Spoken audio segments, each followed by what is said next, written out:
What's going on, guys? Welcome back into the channel. In today's episode, we are going to take another look at a team that could use some help here in the NFL, and rather in Madden 22 today. We're going to take a look at what would it take to fix the Jacksonville Jaguars. Now, the first thing that I want to start off by saying is that I feel like a lot of the problems of the Jacksonville Jaguars are actually just organizational issues between ownership, executives, and coaching staff. I think that ultimately I would like to see the Jaguars sold to a new owner because I feel like their ownership is majorly responsible for a lot of their issues. However, I don't think that is the most likely scenario. What I do believe is a likely scenario is potentially bringing in a new GM. Now, one of the issues that they have is that their current GM is just an interim GM, and the owner and this interim GM are responsible for the hiring of Urban Meyer, which is a hire that a lot of people question to begin with.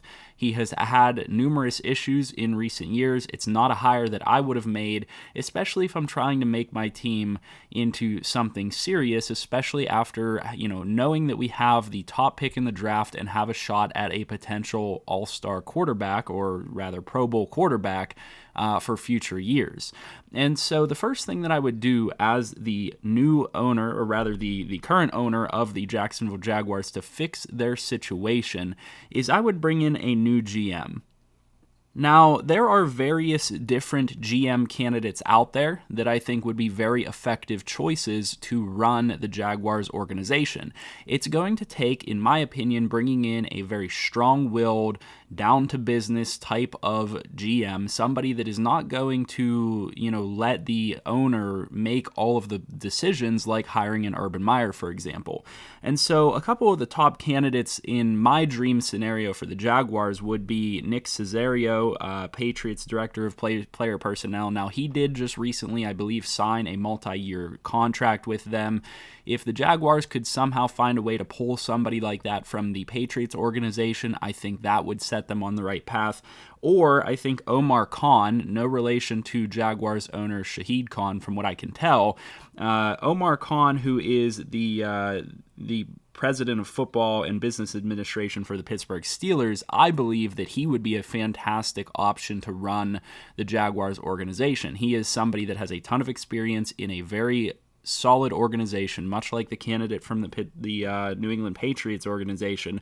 I think those two candidates would be ideal representation for this team, and a GM candidate that would also bring in the right coaching staff to get this team headed in the correct direction.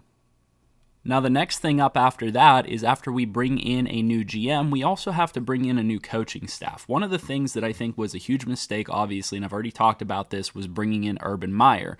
Urban Meyer is a very controversial figure right now. He's somebody that's been in a lot of trouble for various different reasons, and that's not somebody that I would want to have around my young quarterback, around my young team, a team that it has been rebuilding for a while. I just don't think it makes a lot of sense. I don't think the hire made much sense to begin with, unless, he was, trying to form some type of connection with Ohio State players or something like that. I don't know, and that never really seemed to be the issue there. So I'm saying we move on from Urban Meyer, and I think that that's obvious, and I don't think he's coming back in real life from what I can tell.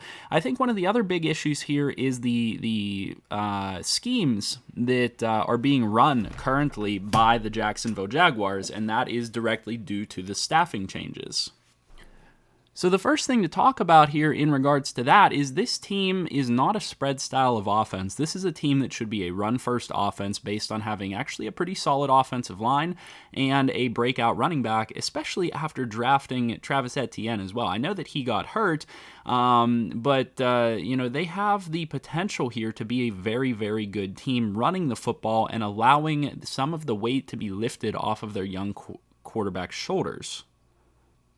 So what I'm going to do here is I'm going to fire Urban Meyer, and my ideal replacement for him would maybe be Josh McDaniels, offensive coordinator of the New England Patriots.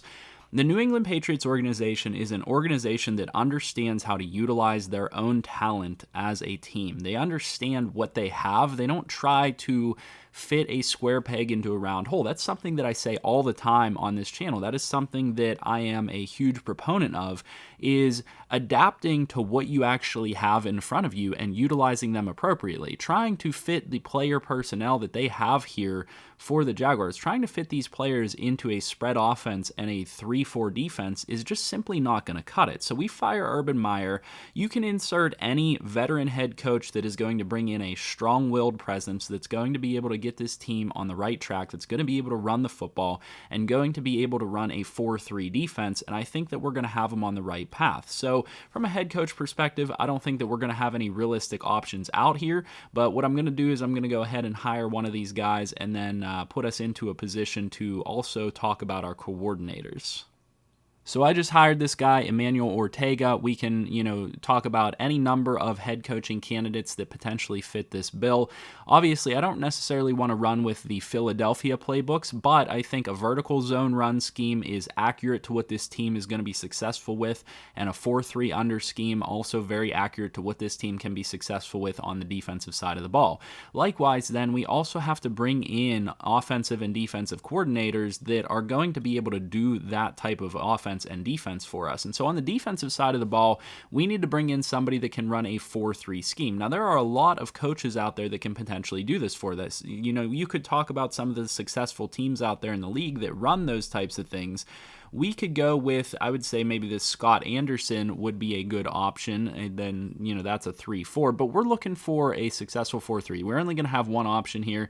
It's looking like it's presenting us with Sammy Rios, but in real life, there are how many different coordinator candidates out there that could successfully run a good 4-3 defensive scheme for us. I think we shouldn't have any issue finding someone like that on the Jaguars organization.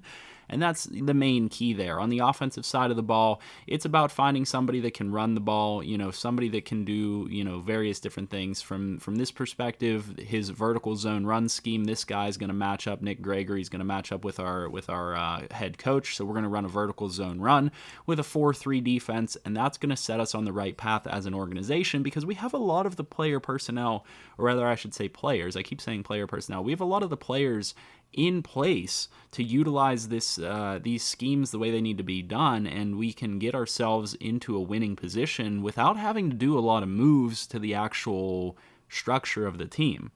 Now, the first move that I want to make with this team is I want to bring in a veteran quarterback to compete with Trevor Lawrence and to mentor Trevor Lawrence. Now, Trevor Lawrence is somebody that I think just needs that time to develop as a quarterback. Throwing him in there right away in a new coaching environment, in a spread offense, it's not conducive to getting Trevor Lawrence to be successful here in the league. I know that we have to be able to utilize his athleticism as a player, but starting him off in a spread offense is not going to do him many favors. He doesn't have a lot of help in that type of an offense, and having a quarterback like a CJ Beathard, who has had very limited time within the league, very limited playing time, I don't mind him being here. I actually think he's a very solid backup, but we need to have a veteran quarterback presence here. And there seems to be a lot of teams in the NFL that don't understand that.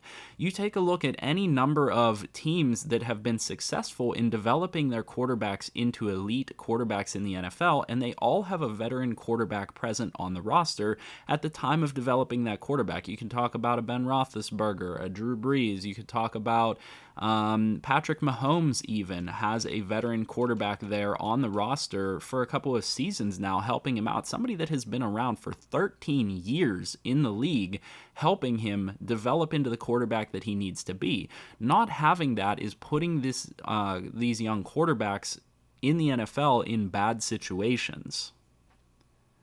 Now, I cannot physically trade for him within this franchise because of the fact that Tyrod Taylor has a pre-existing injury set. But my move to bolster the Jaguars roster and bring in a quarterback that has a very similar skill set to Trevor Lawrence would be to bring in a guy like Tyrod Taylor. Tyrod Taylor's 32 years old. He's been around for 10 years. When he has played, he has been very good in the league. He is also extremely athletic. He has a very, very similar skill set to our young quarterback, and this is a guy that I think not only would compete for the starting job with him, could give him a rest at times, could maybe take on a couple of games, could take on the responsibility of mentoring him and turning him into the elite NFL quarterback that he can potentially be. So I think Tyrod Taylor would be my move at quarterback to add him to the roster. Now, like I said, I'm not going to be able to actually put him on the roster because he is injured right now, but know that Tyrod Taylor is my pick to put on this roster. There are various other guys that have been there and done that in this league that we could try to acquire and put on this team. I like Tyrod Taylor the best out of any of them, and I think that would be the move to get us going in the right direction here in the quarterback room. All right, so we've now addressed the quarterback room concerns. Now, the next thing to talk about is the rest of the offense around this young quarterback. So, a couple of things to note. They do have two potential very good young running backs in James Robinson and Travis Etienne. They also have Carlos Hyde, who's a solid veteran backup. I don't dislike their running back room at all. I think that they actually offer a lot of options for this quarterback. They offer a lot of check down options. They offer the ability to take some of the weight off of the shoulders of the quarterback. Now, the problem is we just need to utilize our running backs properly and actually run the football as much as we should as a team. We also have the offensive line that should be able to do it. Now, don't get me wrong, we could improve at the offensive line positions. You know, we're not the best on the offensive line here as a Jaguars organization, but we have two very good veterans in Norwell and Linder. We also have invested significantly into the offensive line in recent years with Robinson, Walker Little, Jawan Taylor, as well as Ben Barch. We have various different, young offensive linemen here that should be able to develop into very solid linemen for us. So I see no reason to go out and do much with the offensive line. Now, if there is the opportunity in the offseason to sign a very good veteran tackle at either the left tackle or right tackle spots, I think that could help us out, but I don't think that that is completely necessary. I think that our offensive line is very solid. The one area that I will say that we struggle with as a team is, again, the Jaguars, like the Jets in our last episode, are a team that have not had that tight end presence that they need to have in various different seasons over the past, decade or so. Now, there were a couple of different times where they had guys like Mercedes Lewis and whatnot, and I will say that that's a proper veteran presence to have on the team. One of the things to note here, though, is that they don't have that right now. They don't have what they need at tight end. They just simply don't. They're very lacking at that position, and you need to have a very strong tight end, somebody that is a reliable target for your young quarterback to be able to develop. This is something that I'll harp on over and over again as we do these things, and so we're going to go out and find a tight end to add to this offense, and that should be the one move that will move us, that will get the needle moving in the right direction and get us, kind of bolstered up to be able to run the ball. If I can find a possession type of tight end that also has blocking skill, that should put us in the right position because we're going to try to run the ball. So we want a blocking tight end, and we want to be able to get things moving on the ground so that we can then open up the passing game for our quarterback. So let's go ahead and try to find a tight end to put on the roster. Now, the tight end that I decided to go out and acquire is Jack Doyle from the Colts. Now, the Colts are also in a very bad position right now. As a franchise, they could use draft capital. They're trying to find young players to kind of build up their team, and I think that we could get Jack Doyle off of the Colts no problem. They have other tight end options. He is exactly what we're looking for as a tight end. He has very good hands. He has very good run blocking ability. This is the type of tight end that the Jaguars need right now. This is a guy that is a little bit older. He's 31 years old. He shouldn't cost a lot, maybe a third-round pick, if not less than that, and I would be willing to give that up to get this target for my young quarterback. Now, we've talked about various other tight end options out there that are available right now. We talked about Zach Ertz potentially. Any of those guys could be the guy that could solve the issue here on the offense for the Jaguars. It's just a matter of being willing to pay the price to get one of those guys, and I really don't think the price is going to be that high.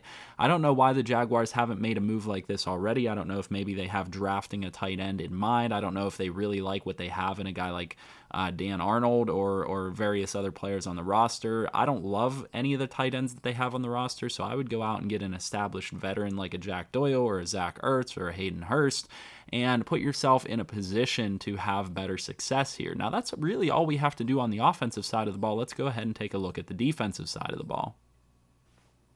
All right, so after making a couple of moves, this is what our defense looks like. So in the secondary, what we did, again, we moved Andre Cisco over to free safety. At strong safety, we went out and we got Kareem Jackson, who I don't think is a player that would cost very much. He's 33 years old. He's entering the latter stage of his career.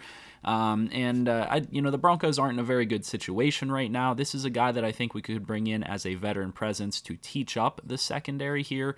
Although there are various different players, like they still have Rayshon Jenkins, who might be all right back here at strong safety, as well as Andrew Wingard. This is not necessarily a 100% necessary move, but I saw it out there and I was like, you know what? I don't think that would cost too much, and I like that move to bring in a veteran presence here, somebody that I can think help develop this secondary. Next up, we brought in Byron Jones at cornerback. That's going to help this secondary tremendously. He will be playing opposite of Shaquille Griffin, which is, I think, in my opinion, a huge bolster to this secondary and one of their biggest needs right now after trading away their young cornerback. The only other thing we did here, we moved over Damian Wilson to outside linebacker, which was already on the roster, and then we brought in Kiko Alonso and Jelani Tavai. You could bring in any number of linebackers here to fill this spot at the strong side. I know Kiko Alonso isn't always necessarily known as a strong side backer. He's a little bit of a coverage guy, but he's a very solid veteran presence here at backer that has a little bit left in the tank. Jelani Tavai, a younger guy that can play that strong side backer role. It really doesn't matter who they bring in here at this backer role, but realistically, what matters here is transitioning to a 4-3 and bringing in a couple of players in the secondary, as well as allowing Andre Cisco to really develop into the very good free safety / strong safety, whatever position they play him at, that I know he can be. He can be a very great safety. And so that's it. Like I said, I don't feel like there are any major moves that need to be made in terms of player personnel. Like I said, this would all be probably a bit difficult to accomplish in one season or one off season, although I think, most of this they can probably get accomplished. I mean, really on the offensive side of the ball, the only thing we're doing is we're bringing in a veteran tight end for our quarterback, and we're switching up our staff. We're giving ourselves a chance to develop this quarterback instead of, putting him into a position that's just going to set him up for failure. Same thing on the defensive side of the ball. We need to utilize the personnel that we have and switch this to a 4-3 defense. It just simply makes no sense to run the Jaguars defense as a 3-4, in my opinion. Now, I'm sure people will disagree with that, but with the personnel that they would have a fantastic 4-3 defense if they just add a couple of players here and there to this side of the ball, and they're going to be set up for success. The real major changes with this organization need to come with the executive level, the coaching staff level, and then they'll be heading in the right direction. I don't know if that's actually going to happen in real life. I think it's maybe a bit of a far-fetched idea for all of this type of stuff to happen, but this is what it's going to take to fix the Jacksonville Jaguars, in my opinion. Hopefully you guys found this video interesting. If you did, or if you like this series, make sure you drop a like down below, subscribe to the channel if you're new, and please comment in the comment section as well. That helps to drive the algorithms on YouTube and push this out to more people so that we can continue to spread the word about what we're doing here on the channel. With all that being said, I'll see you guys in the next one, and I hope you have a good one.